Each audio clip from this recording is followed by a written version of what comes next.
අපි අම්මා ගැන කතා කරන්න යද්දී අපි තව ගීතයකට ඉල්ලෙමු. මේ ගීතයෙන් පස්සේ තව දුරටත් අම්මා ගැන කතා කරමු.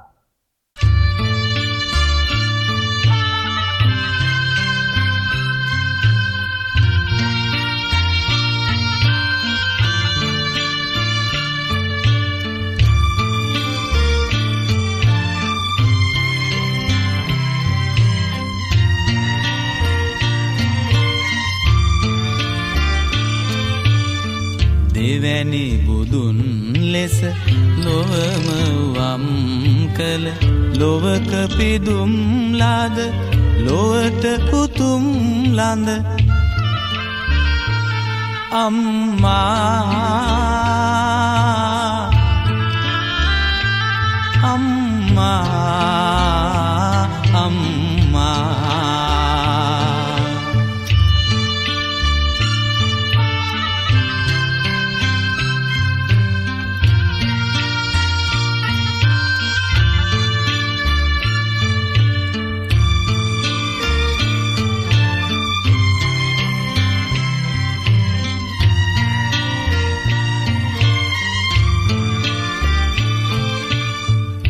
දෙසවන් සනහා මානැල වූ ඔබ මියුරුමි ඇසියේ අරුත කියාදුනි ඒමි ඇසිය අද මා ගයනාවිට මා සිපගන්නට ඔබ මා ළඟ නැත අම්මා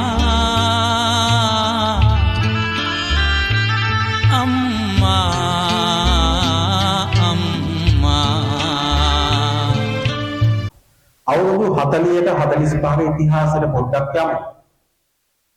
මේ රටේ 1980 වෙනිදා විවෘත ආර්ථිකය ආවට පස්සේ ලංකාව ඇතුලේ අලුත් ව්‍යාපාරයක් ආරම්භ වෙනවා. ඒවට කියනවා බේබි ෆාම් කියලා. පුංචි දරුවන් පිට රටට විකුණන වැඩේ. මේක ව්‍යාපාරයක් හැටියට විවෘත ආර්ථිකයත් එක්ක අපේ රටට එනවා. මෙන්න මේ ගැන අපේ හිටපු විශිෂ්ට කවියෙක් ඉන්නේ ලක්ෂාන්ත අතුකෝරල කියන කවියා කවියක් කියනවා. ඒ කවියෙන්නේ මෙහෙමයි. සංසාරේ කලකිරලා දන් දුන්නා නොවේ දිනේ දුඹ වෙස්සන්තර කවිය අහලා පාරමිතා සෙව්වෙන්නේ නෑ මම. වෙස්සන්තර ජාතකයේ තියෙනෝනේ. වෙස්සන්තර ජාතකේ නම් දරුවෝ දන් දෙනවා. හැබැයි මෙයා මම ඒ විදිහට දරුවෝ දන් දෙන්න හැදුවෙත් නැහැ. පපුව ඉරණ ආදරේ අම්මා කමට ද්‍රෝහි වුණා නොව කඳුලින් කම්බුල් ඉඳලා දෙව්ලෝකෙට තල්ලු කළා නුඹ. මෙයා මොකද හිතන්නේ මට මේ දරුවා හදාගන්න බැහැ. මම දෙව්ලෝකෙට යාමයි කියලා මේ දරුවා පිටරටකට දෙනවා. සරා වෙහෙසිලා සසරේ සැපක් පතා මා වෙත ආකල සුරංගනාවක් වෙන්නයි දුක්කොක්කේ හෙළුවේ දුමින. මින කියන්නේ මැණික. මෙයාම කියනවා මේ මැණිකක් වගේ උඹ සුරංගනාවියක් වගේ හදාගන්න මට ඕනේ. මුව සිරවි ගොම පැදුරේ අඬා හැටෙන විට මරා නොදමවා විතරයි අසරණීව මිරිකා තනිකම. මෙයාට මේ දරුවා දුන්නට ඒ තනිකම මේ අම්මට දරා ගන්න බැහැ. කාණු බසේ පැල් කලලේ කසිප්පු සහ බීඩි ගඳයි පැල. නුඹ හිටියා නම් මැනිකේ මං වගේම අඟුරු වෙලා අද. මේ අම්මට වෙච්ච නස්පත්තිය කියනවා. ඔබ හිටියා නම් උඹටත් වෙන්නේ මේ ටිකමයි. හැදූ වැඩූ දෙවියන් ළඟ රැජිනක්සේ හිටපන් වස්තුව දුක් වෙන්නේ මොනවද නුඹ දෙකෙනි වැඩේ උරුම අහගෙන. අපිට සැරින් සැරේ අහන්න වෙනවා මේ මීට කාලෙකට ඉස්සර මේ ලංකාවෙන් ගියපු දරුවෝ තමන්ගේ අම්මා හොයාගෙන එනවා. මේ අම්මා අහනවා ඇයි මේ බායි මේ දෙකෙනි වෙල කපුව හොයාගෙන එන්නේ? අම්මා කියනවා මෙහෙම දුක් වෙන්නේ මොනවද නුඹ දෙකෙනි වෙලේ උරුමය අහගෙන ඕලන් දෙන්න නැව් නැගලා එන්න එපා නුඹ වෙනස් නොකර තියාගන්න හිතේ නැවි ඇති අමාරුව. මේ අම්මා කියනවා ඔබ ඕලං ඉඳන් නැව් නැගලා මෙහෙට මාව හොයාගෙන ඉන්න එපා. ඔබ උඹේ හිතේ ගොඩ නැගිච්ච අම්මගේ රූප තියාගෙන ඔබ ජීවත් වෙන්න කියලා. ඊළඟට මෙහෙම කියනවා. රෝහල් කරදහි ඉරලා මං එහෙනම් හැංගෙනවා පන සුරංගනාවක් වාගේ ලෝකයේ hina වෙන්න දුව. ඒක තමයි අම්මගේ ප්‍රාර්ථනය.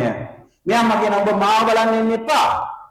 උඹේ අලුත් ලෝකෙත් එක්ක ඔබ hina වෙන උඹේ හිතේ හදාගන්න මේ උඹේ අම්මා ගැන.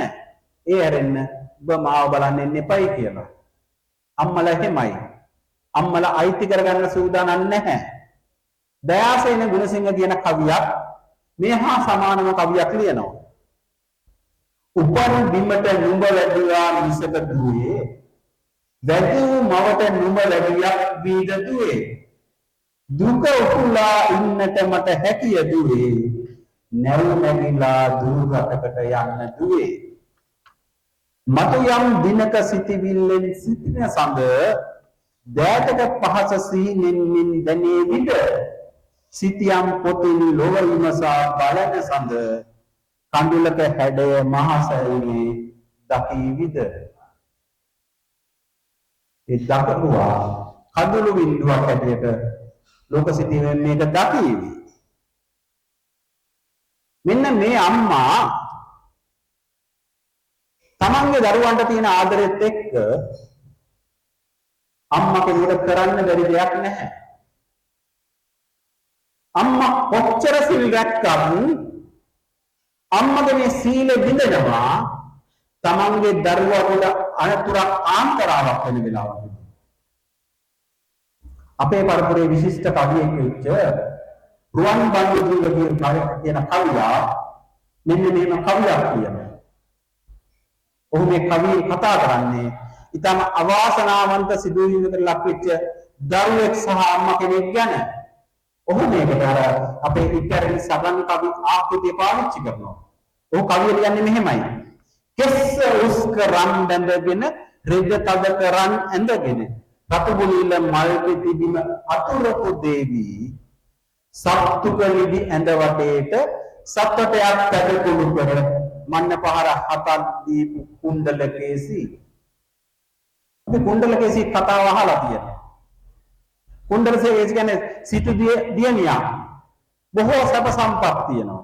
හැබැයි සත්තුක කියන සොරාබිනව ප්‍රේමයෙන් බැඳෙනවා. දෙමාපියන්ට බල කරලා අර සත්තුක විවාහ කරගන්නවා. කොතරම් ඇය සත්තුකට ප්‍රේම කරත් සත්තුක කියන හොරාගේ හිතේ තියෙන හොර හිතම තමයි. ඔහු දවසක් ඇයට යෝජනා කරනවා සියලු රත්නාභරණ වලින් සැරසලා එන්න ගමනක් යන්න කියලා. ඇය තමන්ගේ ප්‍රේමවන්තයාගේ යෝජනාවට කැමතිලා යනවා. සියලු ආභරණ වලින් සැරසලා. ඔහු එක්කනවා කන්දක් උඩට. අවසාන මොහොතේදී ඇයට තේරෙනවා මේ සත්තුක සූදානම් වෙන්නේ තමන්ගේ මේ ආභරණ පැහැර ගන්න තමන් මරා දාන්නේ. ඇය සත්තුකට යෝජනාවක් කරනවා. ආදරණීය ප්‍රේමිත මම ඔබට බොහොම ආදරෙයි. මට එක වතාවක් ඔබ සිබවලඳ ගන්න දෙන්න කියලා. ඇය මොකද කරන්නේ සත්තුක සිබවලඳගෙන වටයක් කරකිලා සත්තුක අරගෙන පල්ලෙහාට දානවා. මෙන්න මේ සිද්ධිය අරගෙන තමයි රුවන් බන්දු ජීව ලියන්නේ. මේ සත්තුක ගැන කියනවා මේ වර්තමානයේ කෙනා ගැන. මාව කඩන වාසත්තුක හංස බෙදෙන වාසත්තුක රාජ පුරුෂයෝ කරන පැලට වඩේවි. බතක් මාළුවක් පිසගෙන හඹාග පියාඹා ගොසින් වැලකඩ කසෙන් තැලුම් කෑ සත්තුක සනසබ දේවි. කොච්චර දෙයක් කරත් ඇය තමන්ගේ ප්‍රේමවන්තට ආදරෙයි. ඔහු හොරකම් මම් පැහැරීම් කරත් ඉරේ වැටුණත් බතක් මාළුවක් ඔයාලා ගිහිල්ලා බලන්න ගිහලා ඔහු සනසලෙනවා. සූදු කෙරෙන වාසත්තුක මඩ විලංගින වාසත්තුක මොනවා කළත් මේ වෙනකන් ඉවසපු දේවි. මේ මොන දේ කරත් ඉවසපු ඇයගේ සීල බිඳන එක මොහොතක් වෙනවා. ඒ තමයි අම්මා කෙනෙකුට දරා ගන්න අමාරුම වැඩේ. ඇයට දවසක් ඇය නිදාගෙන ඉන්නකොට නිදිපැදුරු ඇහෙනවා මෙහෙම එකක්. එපා තාත්තේ කිය දුරුහීනෙන් අඬන හඬින් තිගැස්සිලා නිදි පැදුරෙන් විසිමුණ දේවි අම්මගේ දැහැන පිටෙනවා සත්තුවලේ දියඳවටේට සප්පරේ අත්තට කුඩු කර මන්න බාහකට දීපු කුණ්ඩලකේ සිටි එයා කරන්නේ මොකක්ද තමන්ගේ සාමි පුරුෂයා මන්න බාර හතක් දීලා බරලා දානවා තමන්ගේ දියණියට කරපු විනාශය ඒ තමයි අම්මා අපට දැනෙන්නේ නැති අම්මා එහෙමයි ඒ අම්මා අපට දැනෙන්නේ කොහොමද වර්තමානයේ මේ යන්ත්‍ර වගේ හැසිරෙන අපේ ජීවිතත් එක්ක අපිට අම්මා දැනෙන්නේ කොහොමද මහින්ද ප්‍රසාද් මස්සිඹුල කියන කවියා කියනවා කවිය මාතෘකාව ගස යට නතර වූවමනා කියලා දවසක් පුතා අම්මට කතා කරලා කියනවා අම්මේ ගමනක් යන්න සූදානම් වෙන්නේ කියලා. පාන්දර පුතා මට කිව්ව විදිහට බොහෝ දුර විත් නැග පුතුගේ රටයට නතර කර පසුව නගරේ ගසක් යට උස්ම හිර උණක් පෙන්නුවේ නෑ පිටට පුතා වාහනය අරන් ගිහලා නගරේ ගහක් ළටින් නවත්තනවා. මේ ගහ යට නැවතුවා අම්මගේ පපුව ගන්නවා. අම්මට පරණ ඉතිහාස සිද්ධි මතක් වෙනවා. පුත නුඹ වඩාගෙන මම ඉස්සර දවස් දිනක ගමනට මහන්සිය හැරගන්නට රැයක නැවතුන මෙතන මේ ගස හොඳ හැටි මතක මෙතනට මාවගෙන ඒමම පුදුමයක ඉතින් පුතේ නුඹ බිහි වුණු දිනේ සිට ඇතින් නියකගේ හදකින් ළඟට ගිහින් එමි කියාවක් නොගියා යන කලෙක ඇහෙන් ගලා හැඳුනා හදවත බිමට මේ පුතා අම්ම බස්සල යනවා අඩුම ගානේ ගිහින් එන්නම් කියලා කියන්නේ නැතුව අතේ පිහිපු රුපියල් 1000 හරි බර හිතේ සවියගෙන ඉමිදැස් ගුලි කර රාත්‍රී පරිත්‍ති කලබල යකින් තොර උදේ පරිස්සම් වී ඵලයන් ගෙදර ඒ තමයි අම්මා අපට අම්මා දැනෙන්නේ යන්නේ එහෙමයි දැන් අපි අම්මා ගැන කතා කරන්න බොහෝ දේවල් තියෙනවා අපිට අම්මගේ ගුණ කියලා නිම කරන්න බැහැ අම්මා ගැන කතා කරද්දිම අපට ඊළඟ කාරණේ තමයි තාත්තා කොහොමද දැනෙන්නේ අපට අම්මා දැනෙන ප්‍රමාණයටම අපට තාත්තා දැනෙනවද මානව විද්‍යාඥයෝ කියනවා සාමාන්‍යයෙන් කාන්තාවක්ගේ භාෂා සාමාන්‍ය දවසකට හසුරුවන වචන ප්‍රමාණය 22000ක් විතර වෙනවායි කියලා. හැබැයි පුරුෂයෙකුගේ දවසකට හසුරුවන වචන ප්‍රමාණය වෙන්නේ 7000ක් විතර තමයි දෙයියෝ දීලා තියෙන්නේ. ඉතින් සාමාන්‍යයෙන් බිරිඳක් රස්සාවට ගිහිල්ලා ඔක්කොම කරලා ගෙදර ඇවිල්ලා කතා කරනත් එයාට කෝට එක ටිකක් ඉතුරුයි. ඒ 22000ක් තිබුණානේ. හැබැයි තාත්තා ගෙදර එනකොට තාත්තා ගෙදර ඉන්නේ කෝට එක ඉවර කරගෙන. ගෙදර ආවට පස්සේ තාත්තා වුණාට ඉන්නේ බස් එකේ. මොනද